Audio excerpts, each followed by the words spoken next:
Sorry about that. Okay, so I guess there's a part three now. Um, and so from that album, we were gonna hand those out, but before that, we ended up getting the show at Turn One. Am I missing a part here?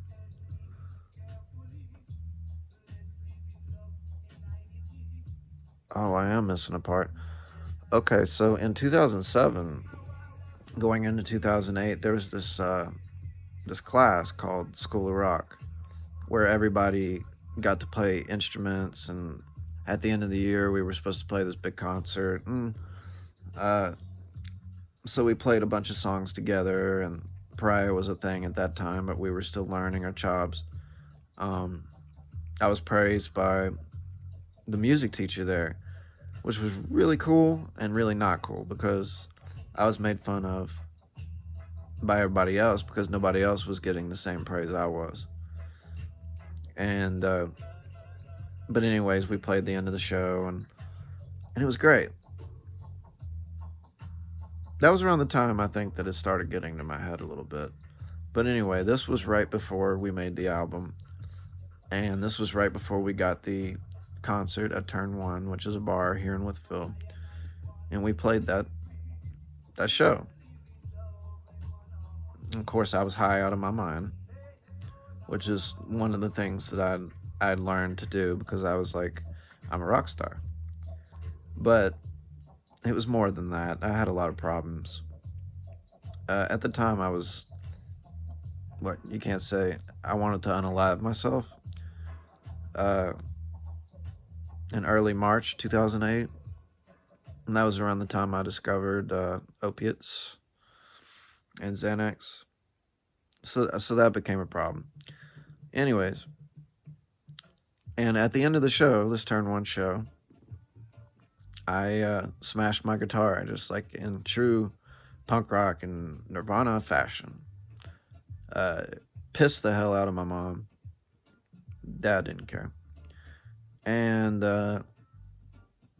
yeah, it was just like if this stage show was not up to par with everybody else, whatever they wanted it to be, at least at the end, they got to see something like that happen, and that's something that they probably wouldn't ever forget.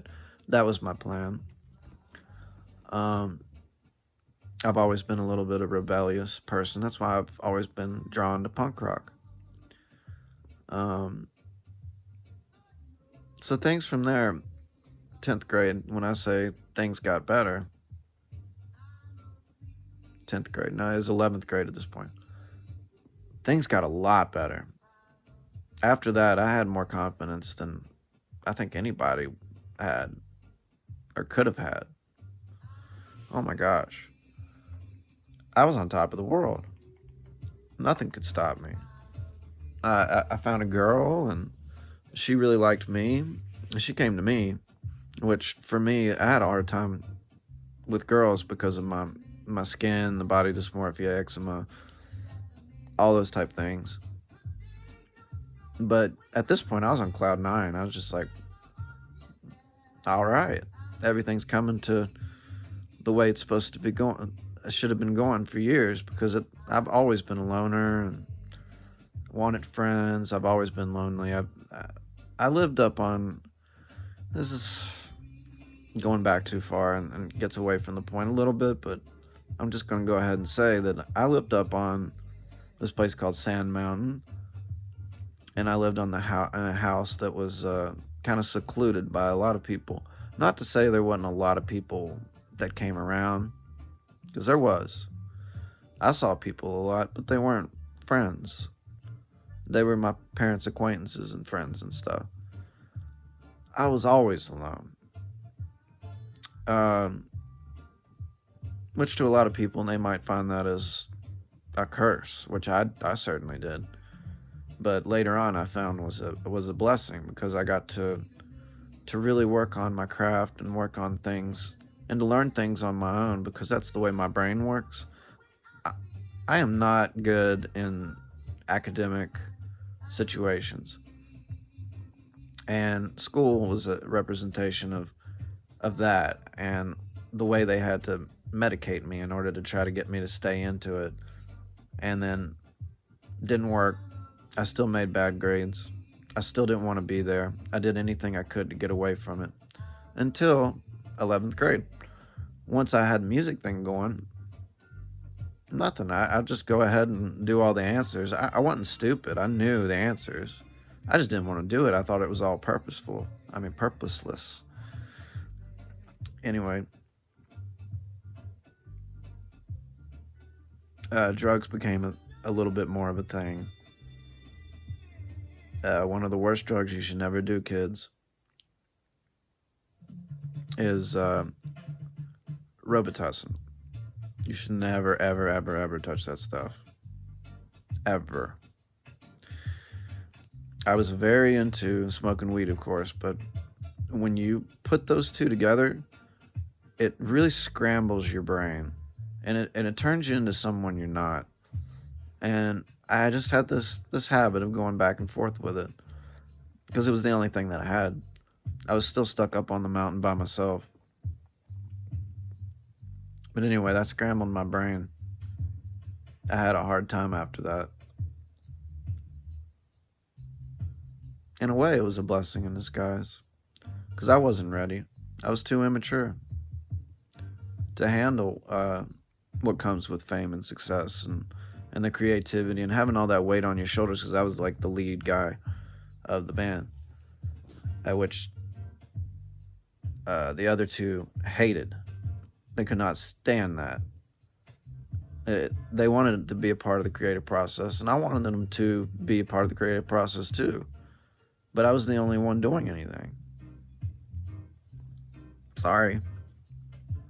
And as it turns out, I just don't think that they wanted to progress in that musical direction. I think that they were creatively stifled a little bit with what I was doing, because I was stifled as well. I wanted to create the same Nirvana punk type style that you see on the internet at the time in 2009. Everybody was doing that. Nobody was getting anywhere with that. But I didn't realize it. I was all hopped up all the time. Anyways, we had some shows in 2009. We played in Rural Retreat in Southwest Virginia. And then we played at Chautauqua, which was in Wytheville. And it was after Chautauqua that we disbanded. It was a week after I got a phone call from the drummer, Andrew, saying, I just don't like the way this is going, and I hope you forgive us, and we could still be friends, but we just don't want to continue down this road. And I said, all right, that's perfectly fine.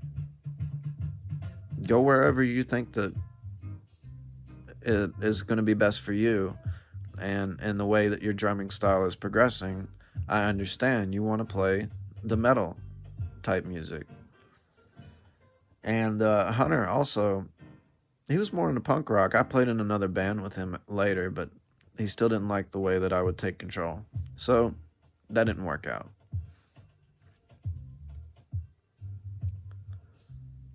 Yeah, and this is where things get different. I was really lost after that. Very lost. I didn't understand which way I was going. No pity parties here. I'm just saying the progression of me figuring out what to do next was listen to punk rock. Get into all these older bands. Listen to what Nirvana was into. Listen to what everybody says, punk rock is, truly. And that's what I did. And a lot of it's hard to listen to. I love Black Flag, but at the same time, it's aged. It's kind of hard to listen to. Some of it. Like TV Party. I love Six Pack. I love Nervous Breakdown. I like their older stuff. later on, I really enjoyed what's it called? Fucking the really heavy type stuff. Um, and then I got into Bikini Kill a lot. I really loved Bikini Kill. I loved girls fronting like punk rock bands. It's just like my thing. Um, and from punk rock, I discovered a lot of really good bands. I love NoFX, but my favorite band of all time, punk rock wise, Bad Religion. So from Bad Religion, I was just like, there's my band.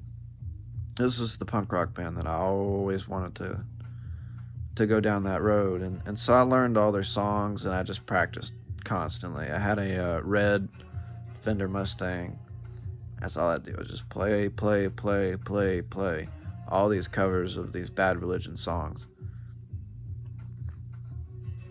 And I got good at it too. I got into the strumming a little bit better. I started to understand it better than I would have if we were still playing in a band that was like half metal, half grunge, and not really punk rock. It wasn't coming from a punk rock root. So from there, a surprising conjunction happened.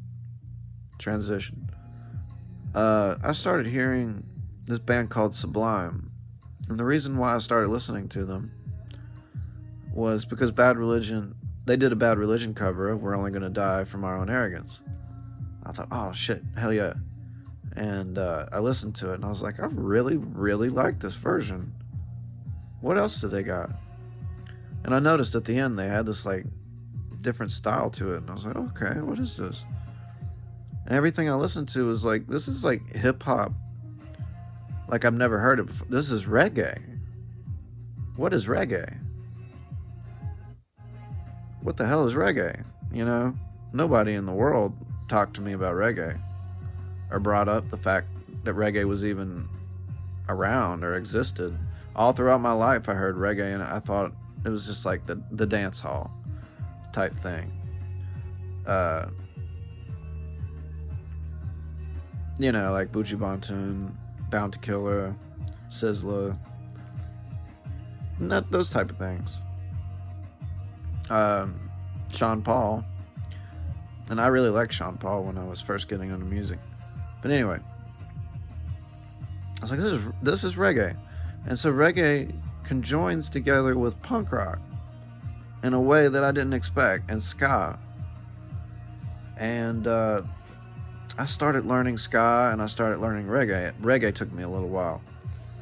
God, I was smoking a lot of weed around then. I thought that it was appropriate. And so, nobody understood what I was doing whatsoever. Anytime a friend came over, especially like my old bandmates, like, what the fuck are you doing? Like, okay, I see you've got a whole new thing going on, but what are you going to do with that? There is no scene for it. There is no... What's the point? My biggest point was technique. I think it helped me learn technique a little bit better in the way that I strummed and the way I played. I still think that. It's more than that.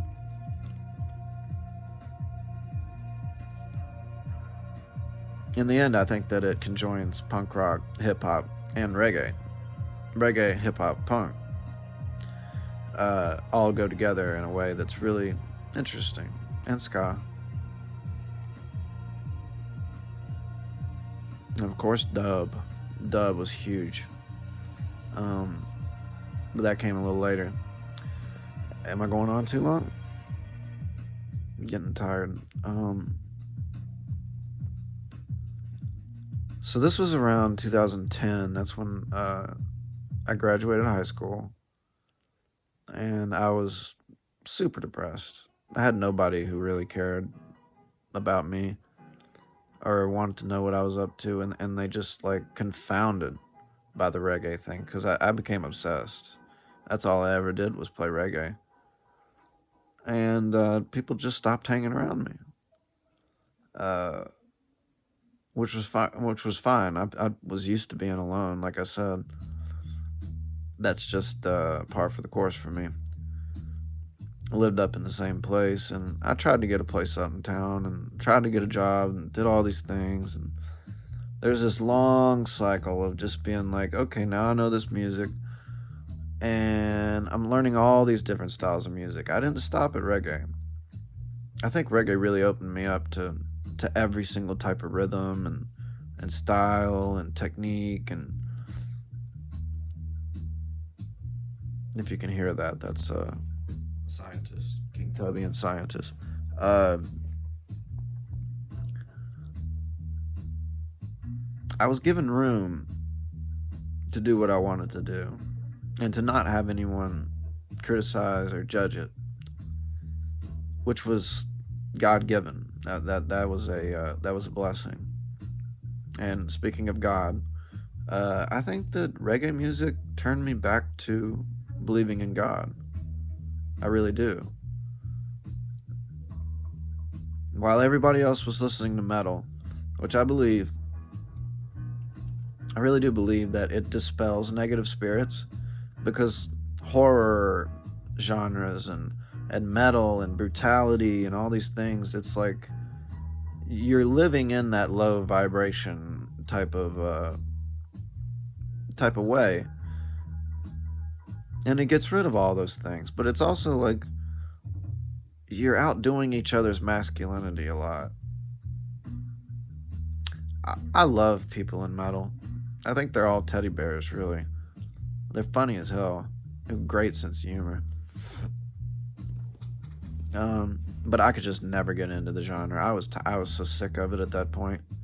I just did not want it to be around me. And everywhere you'd go, it was metal, or country, or metal. Again. But that's just my area I grew up in, which was Southwest Virginia. Yeah, the video's going on too long. So from there, I learned a lot of new styles and picked up on new things. And at this point, my parents were worried about me,